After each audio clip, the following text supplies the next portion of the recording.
Dia masuk dalam syurga, dia keluar, dia kata, ya Allah, innaha mal'ah, syurga telah pun penuh.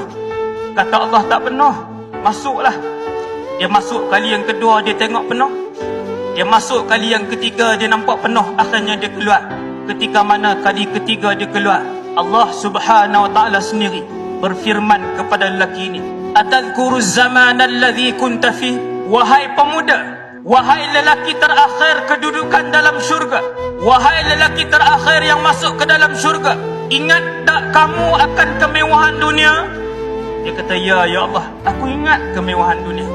Lalu kata Allah, aku kurniakan kepada kamu sekali ganda dunia, 2 kali ganda dunia, 3 kali ganda dunia, 4 kali ganda dunia. Ketika Allah subhanahu wa ta'ala menyebutkan kepada lelaki ini, aku menganugerahkan kepada kamu dengan kedudukan kamu yang terakhir, kamu mendapat 10 kali ganda dunia. Ketika itulah dia memintas, memotong perkataan Allah. Kenapa mempersenda-sendakan aku sedangkan engkau adalah Tuhan sekalian alam? Lalu kata Allah, aku tidak pernah mempersendakan kamu, kerana sesungguhnya 10 kali ganda dunia itulah pemberian aku kepada kamu. Dan sesungguhnya wahai pemuda, aku berhak dan sanggup, aku berkuasa untuk melakukan apa sahaja yang aku kehendaki. Masuklah ke dalam syurga selama-lamanya.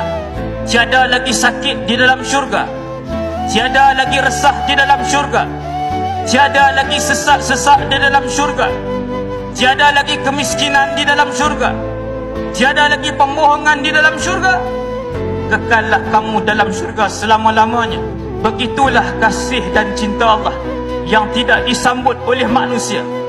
Maka mimbar pada minggu ini berpesan kepada khatib dan kita semua untuk sentiasa dan segera kembali mencari cinta Allah, meletakkan kecintaan Allah yang paling tinggi di dalam hati dan kehidupan kita, mengutamakan kecintaan kepada Allah supaya Allah subhanahu wa ta'ala memberikan dan menganugerahkan kecintaannya kepada kita.